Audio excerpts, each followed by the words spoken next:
Good morning and good afternoon all, depending on where you're located across the country. We have a great topic for today's webinar, which has generated a lot of interest in registrations. So we're going to get started now and make the most of the time we have. My name is Kate Dundas. I am the Executive Director of the UN Global Compact Network Australia. I'm joining the webinar today from the UNGCNA office in Melbourne, which stands on the lands of the Wurundjeri people of the Kulin Nation, traditional owners and continuing custodians of this land. We pay our respects to elders past and present, and also acknowledge our Aboriginal colleagues who are present on this webinar today. I invite you to take a moment to consider the country on which you are currently located. Now, it seems that you can't go anywhere without hearing the term greenwashing at the moment. And I'm delighted that we have such an all-star panel today to tackle this important topic for the business community and indeed for the achievement of the Sustainable Development Goals. If you find today's session helpful, you might also be interested to join us for other upcoming events. In just 2 weeks, we'll be hosting the 2023 Dialogue on Bribery and Corruption in Sydney, with Commissioner Brereton delivering a keynote address on behalf of the National Anti-Corruption Commission. In late August, we'll be hosting the 2023 Australian Dialogue on Business and Human Rights in Melbourne with another all-star cast of speakers and much more to come. I encourage you to take a look at the UNGCNA's website and consider joining us as a participant in the world's largest corporate sustainability initiative, the United Nations Global Compact. With that, I will now hand you over to Dan Wilcock, our Sustainability and Governance Manager, who will moderate today's discussion on avoiding greenwashing, bluewashing, and other forms of corporate whitewashing. Great. Thank you very much, Kate, and welcome to all around the country. I see the numbers ticking up as people are joining. So I'm delighted to be joining today from Lutruwita, Tasmania, and invite you all to consider the traditional country on which you're currently located too. So look, in my mind, there's one major trend that's really led us all to being here around this virtual table today to talk about greenwashing. And that is the very rapid rise of interest in ESG and sustainability information. And that's coming from many directions, whether it's employees, board members, investors, consumers, regulators. There's even a Senate inquiry into greenwashing going on at the moment. So at UNGCNA, I'm mindful that we're encouraging and supporting businesses to be bold, to be innovative, to be ambitious, and to be transparent about their sustainability ambitions and initiatives. Now, recognize that it's not all smooth sailing, and so greenwashing, bluewashing, green hushing, these types of terms and forms of conduct are some of the bumps along the road and pitfalls. So we are very lucky to have with us today a fantastic group of speakers. They're going to share their perspectives on risk and enforcement around greenwashing and related terminology and help us navigate that space. So I'll start by introducing our three speakers. So first up will be Elisa de Wit, who is a partner in the Melbourne office of Norton Rose Fulbright, Australia. She heads the Australian Climate Change and Sustainability practice, as well as the Global Carbon Markets practice for Norton Rose Fulbright. She has over 30 years of legal experience across Australia and the UK, and in her spare time, it seems, is the former chair of the Carbon Market Institute and a director of Beyond Zero Emissions, as well as the Grampians Wimmera Mallee Water Corporation. Second up, we'll have Rami Greiss, who's the Executive General Manager for Consumer and Fair Trading at the ACCC. So in that role, Rami has responsibility for the ACCC's consumer enforcement and compliance under the Competition and Consumer Act. Prior to that, Rami's held a number of meaty roles, including merger and authorization, heading up the Merger and Authorization Review Division at the ACCC, Deputy General Counsel for mergers, and prior to that as a competition counsel at the Australian Government Solicitor. And our third speaker is Jennifer Balding, a senior specialist at ASIC in their corporations and corporate governance enforcement team. Although I think with some restructuring in the past couple of days, I'm hoping my information remains current. But in any event, Jennifer has led enforcement actions across ASIC's mandate, including a number of ASIC's recent greenwashing enforcement actions. So again, Jennifer has over 30 years of experience in enforcement, litigation, and regulation in senior roles at ASIC, but also at the Australian Prudential Regulation Authority and at the Commonwealth Director of Public Prosecutions. So first up, each of our speakers will give an overview of relevant issues from their perspective. Then we'll follow up with some questions for the panelists with whatever time we have remaining. There are a lot of slides that we will make available to you after this session. I think it's a really helpful and rich document. So I think we probably all have a number of questions for the speakers starting today, but they will answer a lot of them in their overviews. If you have any further questions for them, please use the Q&A function, which I'll monitor throughout, and we'll get through as many as we can towards the end of the session. So with that, I want to hand over to Elisa for an overview of the rapidly evolving landscape around greenwashing for Australian businesses. Elisa, over to you. Thanks very much, Dan, and thank you for involving me in this webinar today. I too would like to acknowledge the land on which I am today, which is the land of the Wurundjeri people of the Kulin Nation, and pay my respects to elders past, present and emerging. So if we look at what is the definition of greenwashing, if we can have the next slide, thanks. I've set out for you on the slide essentially some descriptives of what greenwashing encompasses.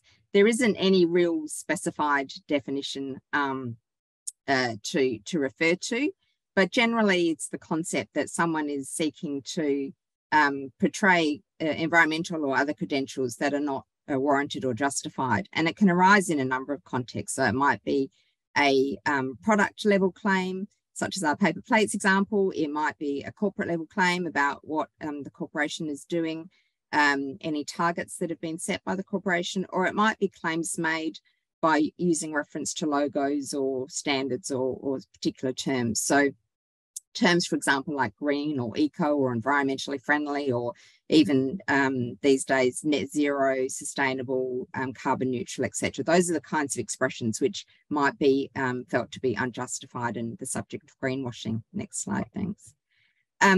So I've got up there a slide. This was some work done by an organisation called Terra Choice, where they essentially determined 7 sins of greenwashing.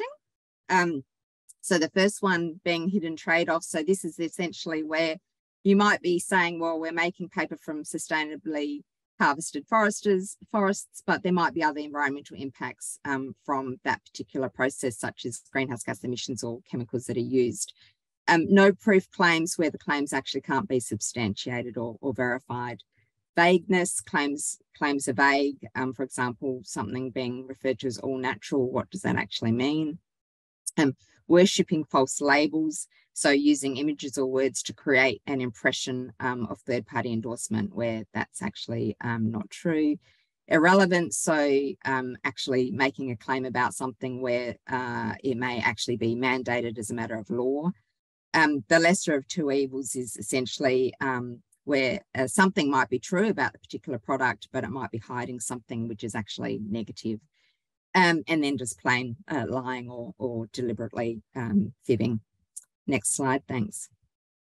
So why is greenwashing a problem? Well, it has a number of potential consequences. One is a market fairness issue. So obviously consumers are potentially making purchasing decisions based on the information that are provided. And if the claims that are being put out by companies are not correct and not justified, then that could give a competitive advantage, which would be unfair in all the circumstances. There also is, and because of the complexity and the extent of claims that can be made, a level of confusion that can arise across consumers, and also mistrust then about whether the claims are actually real and true.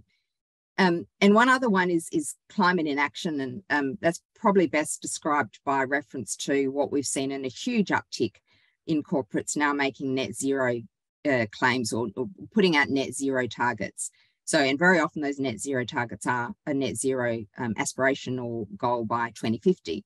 So the concern is there that that's what's put out, and then the company sits back and does nothing. And so actually we get this perverse outcome where action might be delayed in the short term because there is that long-term objective and claim that's been set out. Next slide, thanks. So why does all this matter? Well, you're going to hear in a minute from both ASIC and ACCC. And I guess the highlight point there is that the regulators have stepped up and they are taking action and have identified greenwashing as a priority in terms of enforcement and compliance action. So you'll hear more about the work that ACCC did in a survey that was conducted last year and the results of that, and also then what ASIC's been doing from a compliance and enforcement viewpoint. But the other main risk, other than a regulatory compliance risk, is also the risk of litigation. And that's what we're seeing in terms of an identifiable risk from a number of our clients. They are very concerned about the litigation risk arising from any greenwashing claims that may be made. And perhaps the best example and most current example we've got of litigation being taken is by the Australia Centre for Corporate Responsibility, who back in 2021 took proceedings against Santos, essentially alleging misleading and deceptive conduct from statements that Santos had made, such as that natural gas is a clean fuel, and that Santos has a net zero roadmap that is clear and credible. So those proceedings are on foot. They're still working their way through the courts, but it will be interesting to see the outcome of that kind of litigation. So moving on, thank you, to the next slide. So we don't actually have any specific laws at the moment in Australia directed towards greenwashing. So primarily the provisions that are used by regulators or by others who take action, legal action, are existing frameworks that are in the Corporations Act, the ASIC Act, and the Competition and Consumer Act, Australian Consumer Law, around false and misleading conduct or false and misleading statements. There are also continuous disclosure requirements that exist for different parts of the corporate sector, and specific disclosure requirements that exist, for example, for those companies that are putting out product disclosure standards. And then, of course, there are general directors' duties that apply as well. It's worth noting, as Dan mentioned in the opening, that there is currently a Senate inquiry taking place in relation to greenwashing that was established in March this year, that has essentially sought submissions from all number of parties. So the time period for submissions is now closed. I think there are about 57 submissions received, and that inquiry will be reporting by the end of the year. And one of the things that the inquiry will be looking at is whether there needs to be legislative change. So legislation put in place to essentially protect consumers from greenwashing in Australia. So perhaps that's something to put on your radar in terms of monitoring once that inquiry reports at the end of the year. Next slide, thanks. And just against the backdrop of where Australia is, I thought it was worth mentioning what is happening at an international level. And the points on this slide primarily have a European focus, but I think generally, globally, there is, as Dan said, through the increased understanding and reference to ESG issues, a growing awareness of the need to ensure that greenwashing is appropriately dealt with. So there have been a number of different laws or initiatives that have taken place in recent times, and perhaps one that I did want to highlight was a proposal that's been put out in the EU for a new directive on green claims. So the proposal to put in place this directive has been adopted, and work is now underway to pull that directive together. The intent is that it will establish rules for substantiation, communication, and verification of voluntary environmental claims and environmental labels, and that it will complement the Unfair Commercial Practices Directive. And one important point to note in this context is the idea that substantiation will need independent verification. And that is a theme that is coming through with a lot of these initiatives in terms of the need to have claims independently verified. Next slide, thanks.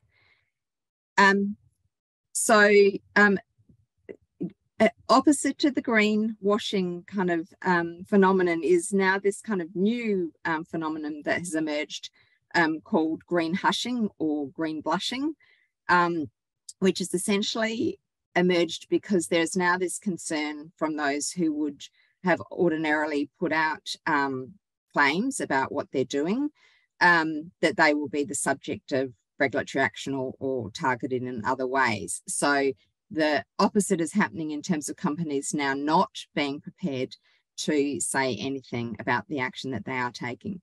Now, I've put up a comment there from a recent talk that was made by the ASIC chair, which is that in his view, greenwashing is just another form of greenwashing. So it's not the case that you can be excused and not the subject of any action from saying nothing. Indeed, ASIC will be kind of looking at whether that is something that they want to target. I also just mentioned a very interesting report that was done by South Pole. They do an annual survey of a number of different companies across different sectors. And what they found was actually that there is this move now, about a quarter of those surveyed said that they're now not publicising their efforts they're making, particularly around transitioning through to that net zero objective.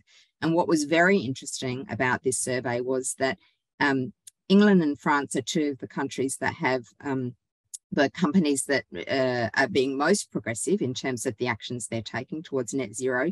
And yet it's the French companies that were the most reticent to actually make public announcements about those objectives and targets that they're taking. And the commentary was that it was possibly because France actually has legislation in place specifically directed to ensuring that corporates are not doing greenwashing. So there is an interesting line there to look at in terms of the impact of legislation in this space. Next slide, thanks. There's some other concepts that are also emerging, such as bluewashing and blackwashing or blackcladding, which is essentially seeking to portray that you're taking actions aligned with, it might be social impact, or it might be Indigenous engagement or Indigenous participation, where in actual fact those things are not happening appropriately or at all. So and other types of washing, rainbow washing, diversity washing, whitewashing. So there's a whole raft of different washing aspects that are now, I guess, being considered both by regulators and by others who are looking to take action against such claims. And then finally, just I'm not going to speak to all of these things. I really just wanted to highlight a couple of them. So one is that and these are all very recent developments. I think all of them have taken place in the last week or so. One of the developments is that the International Sustainability Standards Board has now put out its standards for the general requirements for disclosures of sustainability-related financial information, which is S1, and S2 is climate-related disclosures. So there is now a framework as to how disclosure should be made. The framework essentially covers or follows the TCFD framework that you might be familiar with. So that's the 4 components, which is governance, strategy, risk management, and metrics and targets. The other development I wanted to highlight was also something that came out last week, which is a claims code of practice, which has been put out by the Voluntary Carbon Market Integrity Initiative. And this is really looking at how people should appropriately make claims about their use of carbon credits. So it's very relevant in a kind of carbon neutral context. and has been kind of 2 years or so in the making in terms of finalising kind of the best practice standard around that. And then the last thing to mention is just the move towards mandatory climate-related financial disclosures. So there is work being undertaken at the moment by the Australian government to look at whether there should be mandatory disclosures, and we will, I think, get to that point. And so there was a second consultation paper put out last week about what the government's considering, both in terms of legislation, but the best way to enshrine a mandatory disclosure framework. So those were some opening remarks, but look forward to questions later in the session. Thank you. Thanks very much, Elisa. That was a wonderful survey of the landscape, particularly demystifying the legal standards that apply to greenwashing and related conduct. So now we will pass to Rami Greiss at the ACCC for some perspectives on consumer side. Thank you, Dan, and good afternoon, everyone. And first, let me thank the UN Global Compact Network for the opportunity to address you today. So you'll see there the topics I plan to cover. I'll give a very brief overview of the role of the ACCC, explain why greenwashing is a priority for us, run through some of the high-level outcomes from our greenwashing sweep that we conducted late last year, and finish with some high-level guidance and next steps as far as the ACCC is concerned. Next slide, please.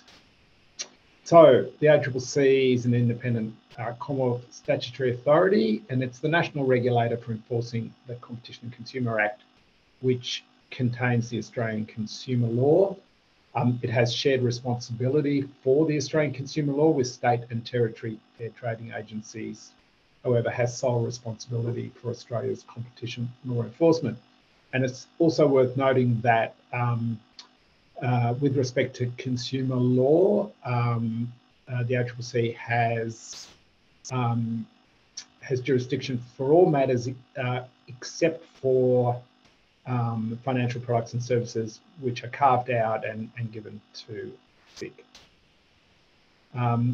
Next slide, please. So why is it a priority for us?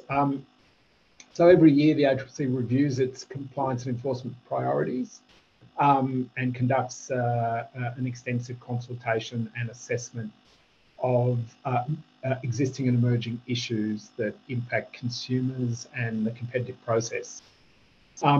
We then settle on a series of current and enduring priorities, ones that we don't change very often. We chose greenwashing for a number of reasons, including the changing and quite dramatic change in consumer preferences.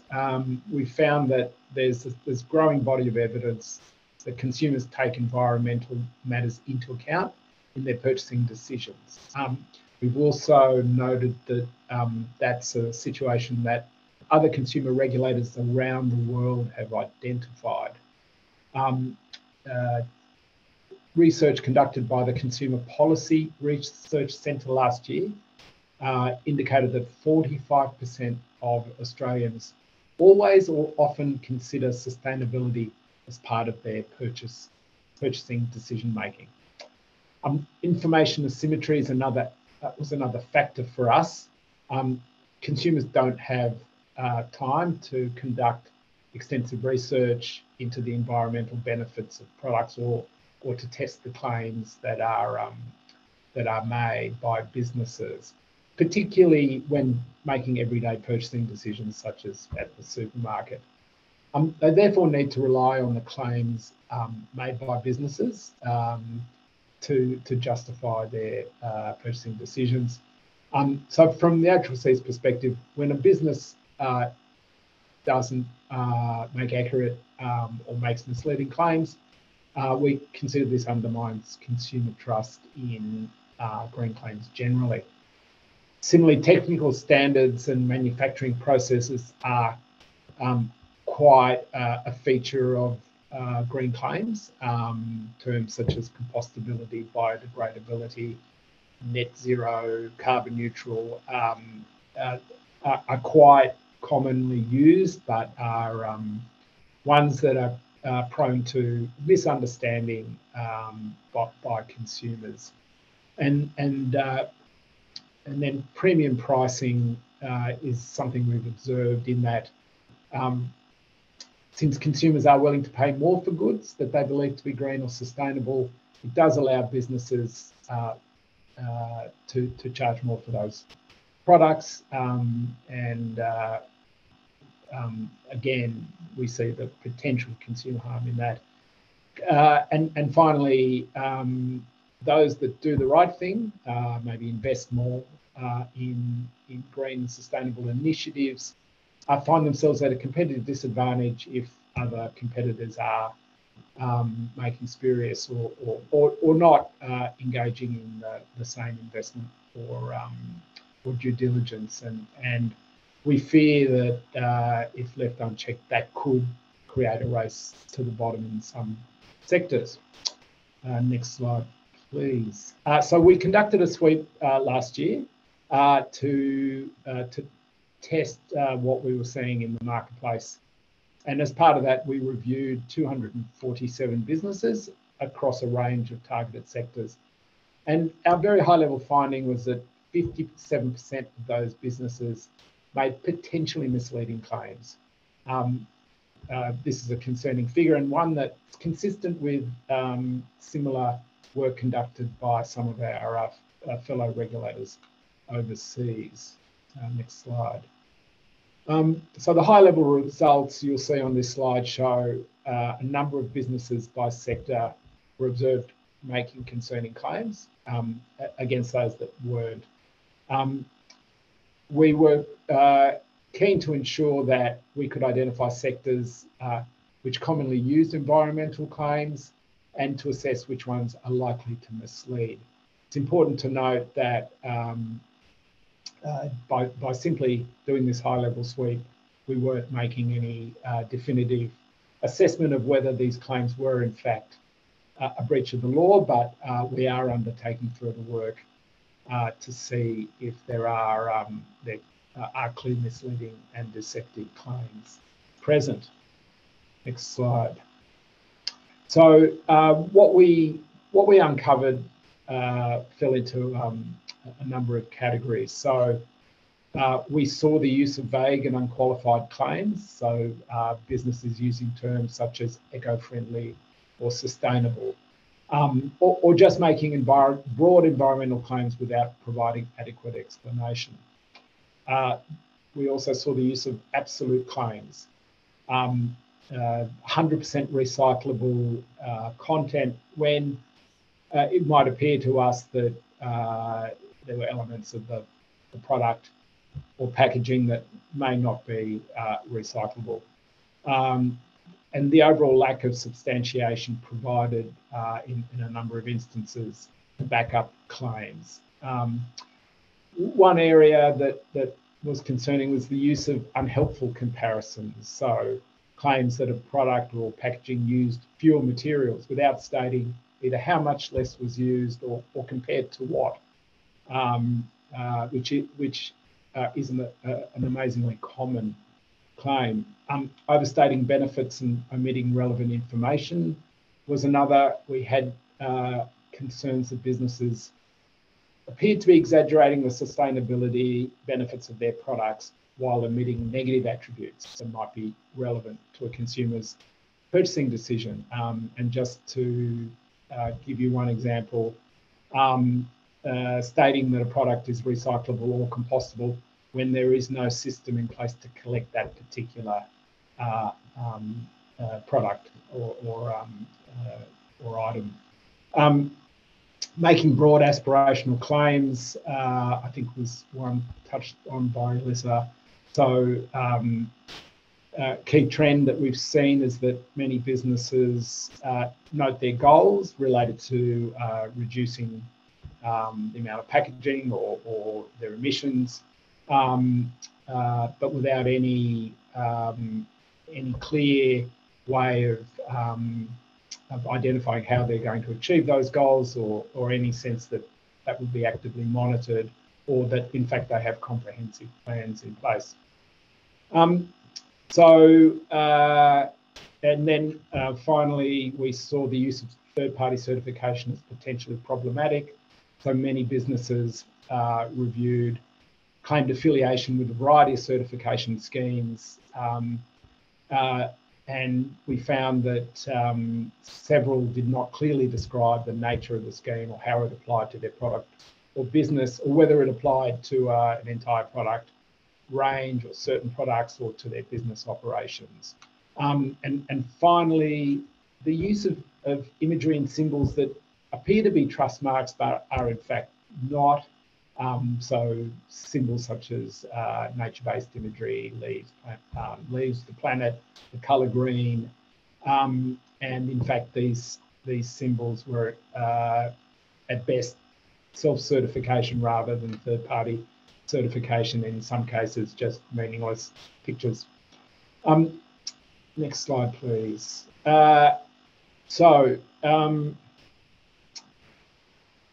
ACCC has some high-level guidance for business. So at the basic level, it's very simple. If you make a claim about an environmental or sustainable benefit of your product or service, make sure it's accurate. And if you're unsure or can't substantiate the claims, then either seek advice or don't make the claim. Even if claims are factually correct, they can sometimes mislead consumers.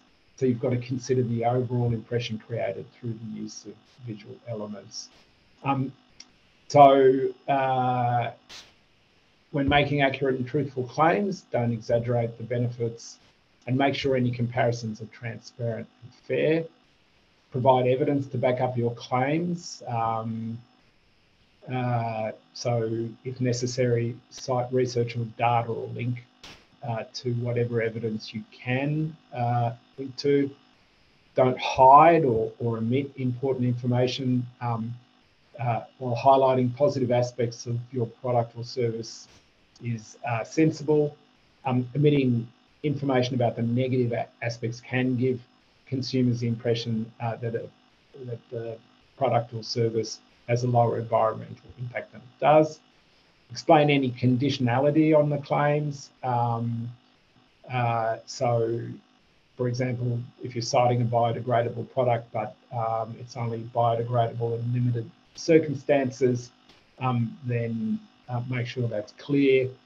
Avoid just broad and unqualified claims, or in some respects, meaningless claims such as eco-friendly, eco-green, go green, choose green, things that convey sweeping benefits but provide no real guidance about the real sustainability or value of the product from a green perspective.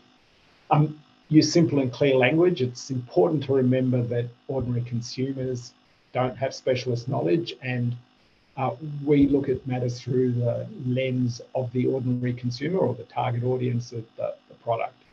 And visual elements shouldn't give the wrong impression. Images and visual elements should be used with care, and things like plants, animals, and earth may create a misleading impression if the overall product itself doesn't meet, a certain standard of environmental or sustainable standard. And turning to the next slide, I'll just finish by noting that the ACCC will shortly release detailed guidance incorporating those principles for business.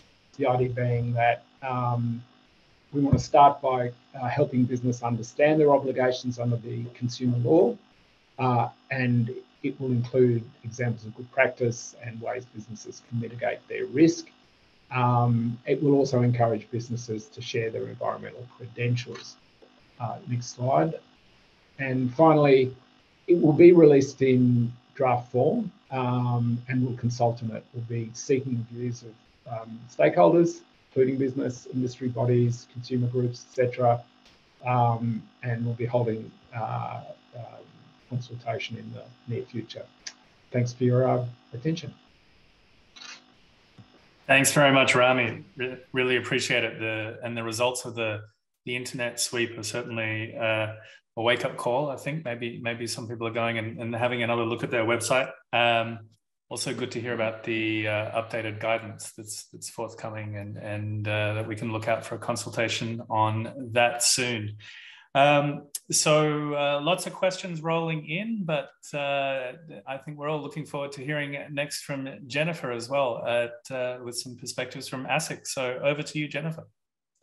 Thanks very much, Dan. And also thank you so much to the UNGCNA for the opportunity to talk to your members today. I'm really delighted to be here to present to you on this very, very topical issue. What I'm going to cover today, next slide, please. Yes, thank you. Building on the concepts that Elisa has already outlined, I want to explain why greenwashing is a concern for consumers, investors, and most importantly, financial markets. I'm then going to highlight the prominence that targeting greenwashing misconduct has within ASIC's sustainable finance priority. I'll give you a quick overview of a publication that we issued last year, ASIC Info Sheet 271, which we've helpfully titled How to Avoid Greenwashing, and then give you an overview of ASIC's enforcement focus on greenwashing and a couple of case studies that I'm going to run through. Next slide, please. So, greenwashing, why is it a concern? So ASIC is Australia's financial markets conduct regulator, and targeting greenwashing conduct falls under the umbrella of our sustainable finance strategy. And it's one of ASIC's key strategic priorities. And taking appropriate enforcement action in relation to greenwashing misconduct is a critical focus. So what is greenwashing in the ASIC context? Well, as we'll come to shortly when I go through ASIC's info sheet, greenwashing is misrepresenting the extent to which a financial product or investment strategy is either environmentally friendly, sustainable, or ethical. And it's a term that is increasingly appearing in media reports, advertising, and everyday vernacular, as industry and also the consumers and the community is becoming much more climate and environmentally aware. And greenwashing can apply both to consumer and financial products. And as Rami indicated, the ACCC is primarily responsible for consumers. And in broad terms, ASIC's remit is in relation to financial products and services. Next slide, please. So in the financial market, why is greenwashing a concern? Well, as noted there, greenwashing distorts the relevant information that investors might require to make an informed investment decision. This can in turn erode investor confidence in the market for sustainability-related products, and that will have a negative impact on a fair and efficient financial system. This means that those entities that engage in greenwashing conduct will have a significant and therefore sometimes unfair competitive advantage. And a level playing field is absolutely essential, given the uptick in demand for sustainability-related assets. You can see on the slide there that that demand is actually projected to exceed US 53 trillion by 2025. And then that will make up at least around more than a third of total assets. The other reason why it's significant is ASIC's identified an enormous uptick in the number of listed companies that are now making price-sensitive ASX announcements that reference either net zero or carbon neutral. And that's been an 840% increase in the last 3 years. So very, very significant. Therefore, integrity in claims and information available to investors is absolutely critical. Next slide, please. So to assist the market, in June 2022, ASIC issued Info Sheet 271, which we've titled How to Avoid Greenwashing. While that information sheet primarily focuses on sustainability-related products that are issued by funds, the principles are applicable to other entities that offer financial products and take into account sustainability-related considerations. This includes companies that are listed on a securities exchange or entities that are issuing green bonds. So the info sheet provides an overview of the applicable legal obligations and sets out 9 questions product issuers should consider. The ones that I just wanted to highlight today, this concept of being true to label. So issuers really need to make sure that they reflect upon and ask themselves whether sustainability-related financial products are true to label. The other important question to ask is there been the use of vague sustainability terminology? And then probably the other important one I wanted to highlight are any sustainability-related targets supported by reasonable grounds. And this last point is actually a really significant one, particularly because if they are making these claims about these sorts of products, that must be supported by a reasonable basis. And that includes representations about a future matter, and the provisions of 679C of the Corporations Act provide that any statements about a future matter must be made on reasonable grounds. Next slide, please. So having published our info sheet last year, we've been signalling that in addition to focusing on greenwashing in the financial markets, we're actually going to increase our focus on greenwashing through the enforcement lens as well. So in February 2023, we actually published our enforcement priorities, and it included, as part of our sustainable finance priority, a square and very direct focus on greenwashing conduct. As you can see from the quote I've extracted there from ASIC's Deputy Chair, this is really essential given the enormous investor interest in sustainability-related investments and the significant increase that I've just taken you through. ASIC did a series of media interviews where we were wanting to highlight that we do have this focus, and you can see there the AFR headline referring to firms lying about their green credentials as being the offenders that ASIC's patrolling for. We've also signalled our intention to move beyond fines or infringement notices to taking court action, and we'll come to shortly the Mercer case where we've actually commenced action in court. So we've been signalling our intention to effectively just up the ante since early this year. Next slide, please. As a way of giving an overview on what we have, the action that we've taken in this space, in May 2023, we issued report 763 about our recent greenwashing interventions. As indicated there, it notes that we've actually expanded our surveillance and our enforcement activities relating to greenwashing. The purpose of the report was to provide the market with some transparency on the nature of the matters that we have, where we've recently intervened.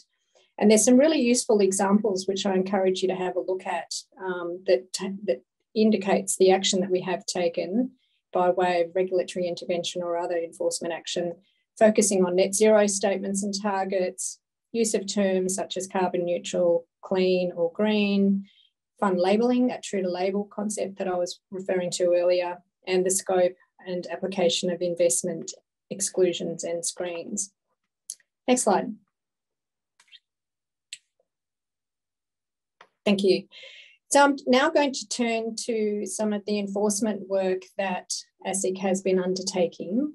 And as you can see from this series of headlines, we've actually received quite widespread media attention, both here and also internationally, on the work that we've been doing. And I think that's mostly because there's actually been little or no prior enforcement action taken by ASIC in this space until late last year. And there's been very little by way of international precedent as well.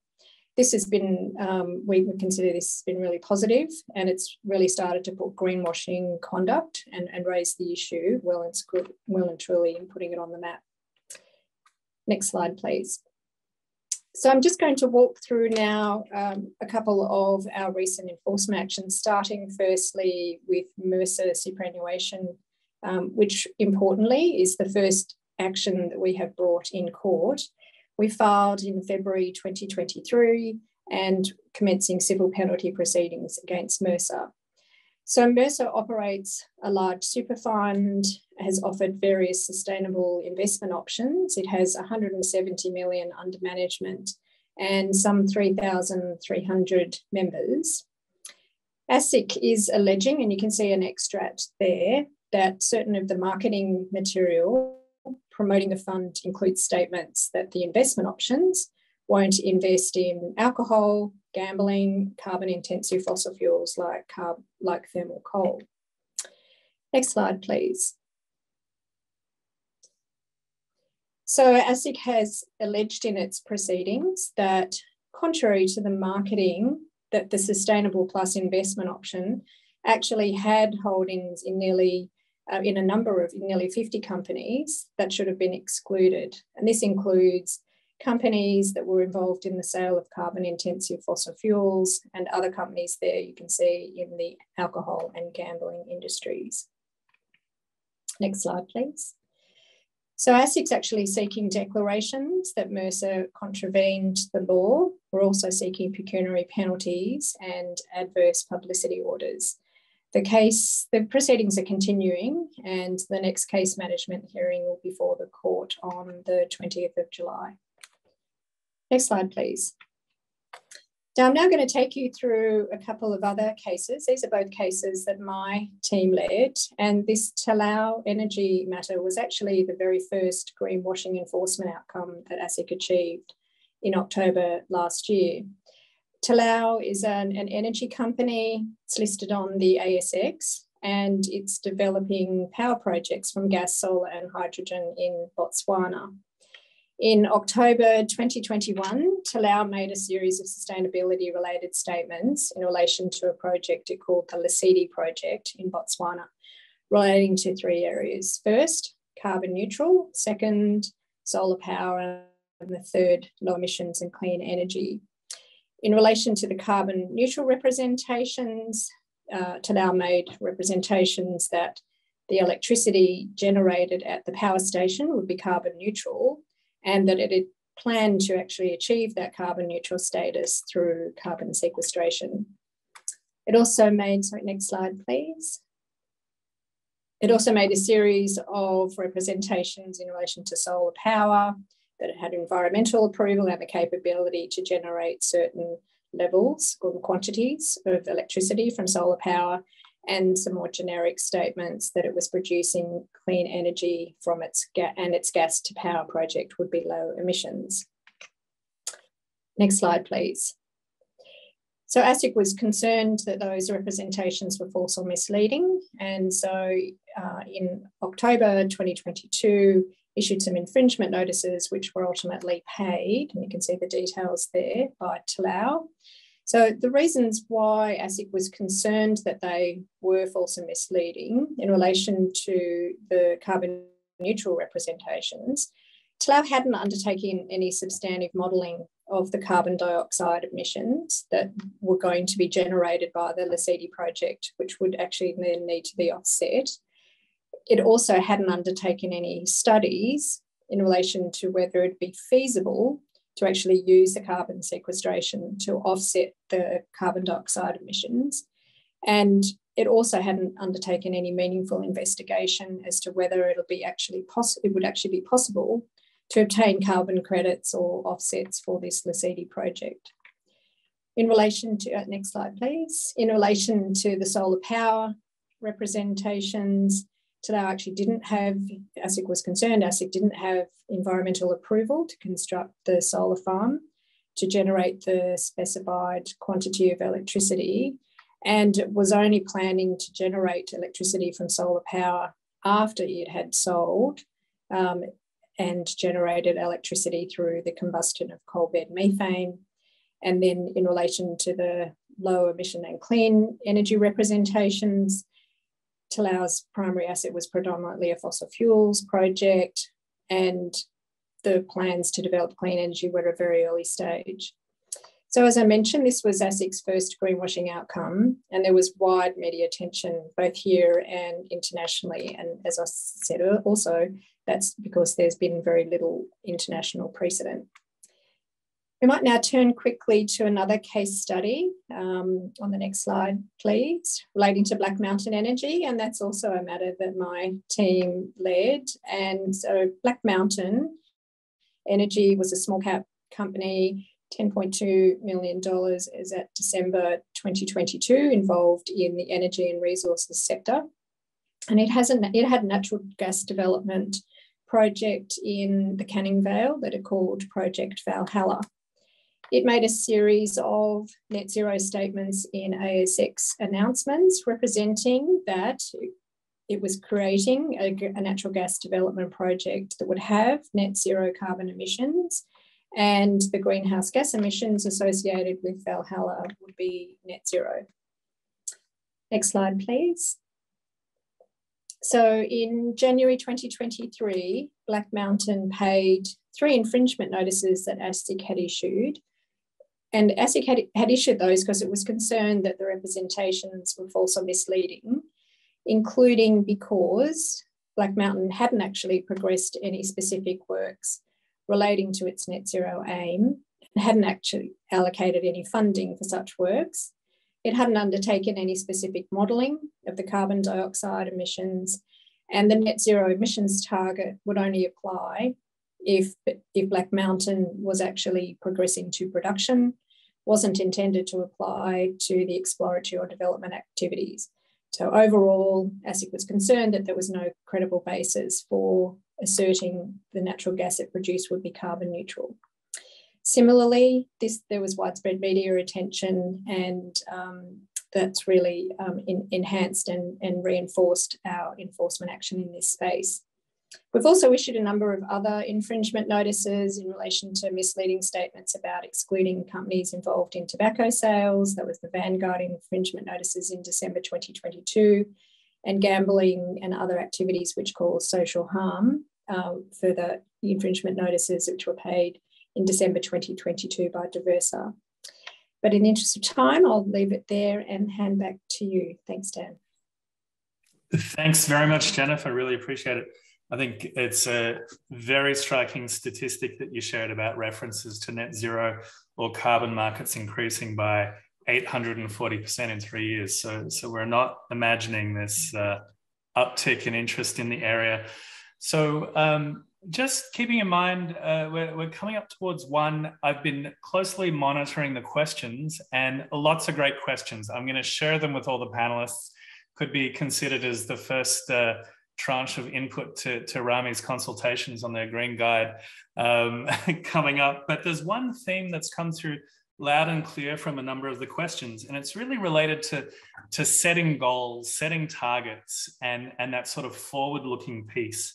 I'm going to throw this to you first, Jennifer, because you already touched on it, but I thought it was worth drawing out.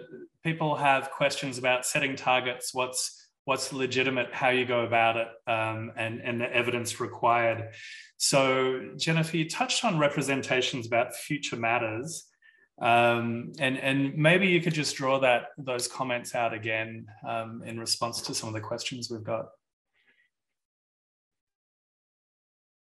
Sorry, you're on mute at the moment. Sorry. Yeah. I think I referenced the fact there's a specific provision within the Corporations Act which requires any representations that are about future matters to be made on reasonable grounds. And that's a fundamental and quite well-known concept, obviously not just in this space, but in a broader context. So it's really about doing your homework. Have you done your due diligence? Have you assessed the basis upon which you've made your claims? And making sure that those representations are based on reasonable grounds. The case studies I've gone through, hopefully, particularly the last 2, give you a good indication of what are the sorts of factors that should be paid attention to by companies in relation to the sorts of matters that should be looked at and considered. The other thing that companies can look to is the info sheet I mentioned, going through and making sure that all those questions are answered. That's the sort of thing that ASIC would like to see entities doing, making sure they've got those covered. Great, thanks very much. So I'm going to direct something to Rami next. Heads up there. Another theme that's come through a range of the questions relates to, again, the sort of credible evidence to make claims and how to capture quite complicated topics or scenarios on packaging or labels.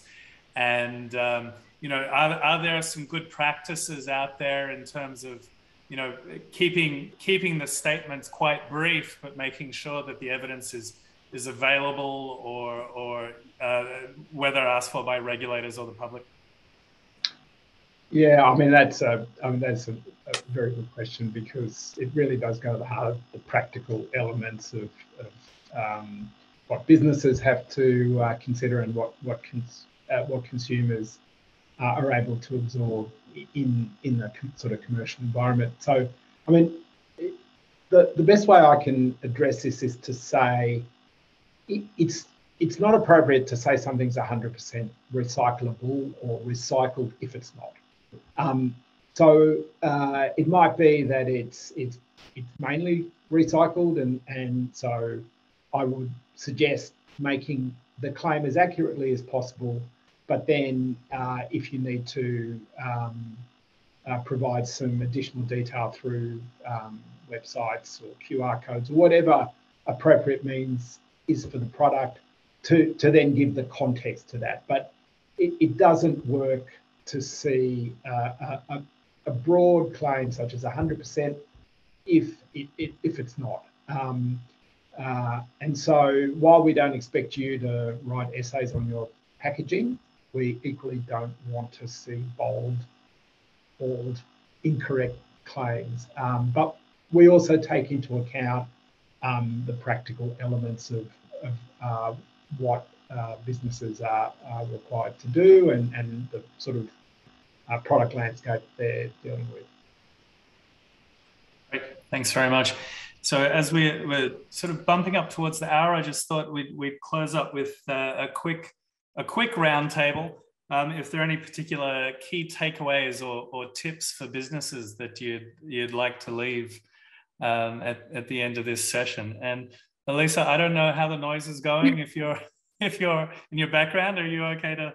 I think so. Hopefully you can't hear the loud music. So I think just following on from those two questions, really one of the key things I think that's worth mentioning is the need to be able to substantiate the claims. And as I said in my presentation, I think the increasing requirement to have independent verification of that substantiation. And this is particularly important, I think, for those net zero targets, particularly if they're a forward-looking target.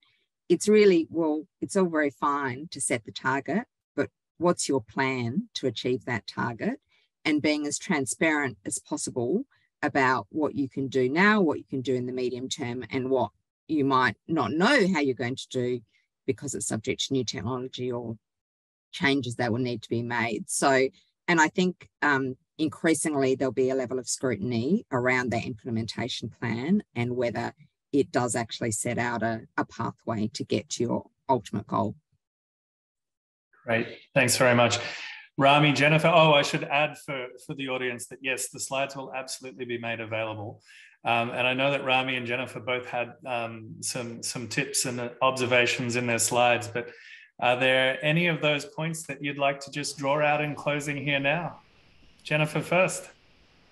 Oh, thanks, Dan. Yeah, so obviously one of the key documents that we'd encourage entities to have regard to is what's set out in our info sheet, how to avoid greenwashing, and particularly for licensees when they're issuing products, making sure they're true to label or that they've got effective exclusion or screening. Really do need the entities to be implementing robust governance and compliance arrangements, having the oversight of processes to make sure that these are effective and that any of the marketing or public-facing disclosures are accurate. On the net zero carbon neutral claims, picking up what Elisa said, it's really about making sure that they've been substantiated, making sure that they're supported by modelling or analysis, making sure there's a credible basis, it's relying on key metrics, verifying, substantiating, and as appropriate, having those independently assured. And then also on net zero carbon neutral, making sure that the claims aren't any broader than how they actually apply to the business or the product, being clear about what aspects of the company's operations or products are covered, but then just as importantly, what's not covered. And if there are any qualifications, making sure that they're adequate and approximate to prevent investors from being misled. Thanks, Jennifer. And Rami, that leaves you with the last word, should you choose to take it. Look, I'll just maybe highlight one thing, and I think it's important for a lot of businesses to hear this. It's the case that you do rely on supplier evidence and representation, particularly, say, for inputs in your product, packaging in particular. You know, don't just take things at face value, test it, make sure that it appears to be an accurate and justifiable claim, and that I think will get you a long way.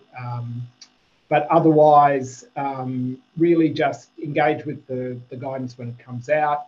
There'll be an opportunity to provide feedback and, frankly, to ask more questions of us if you wish to get involved in the consultation. Great. Well, thank you very much. Huge thank you, actually, to Elisa, to Jennifer, to Rami for sharing all their insights and experience today. I think it's been a really rich discussion, and judging from the questions coming through, rich input for the community as well, wrestling with these issues at the moment. So, yeah, I just encourage everyone to subscribe to our updates if you're not already, for future updates and events. And in addition to thanks to our panelists, a huge thanks to Julia Burke behind the scenes, who's made it all happen today. And if you have a moment, we'd definitely appreciate you filling out the survey so that we can improve our offerings going forward. But with that, I want to thank you all for taking the time to join us today. Much appreciated. Have a great afternoon.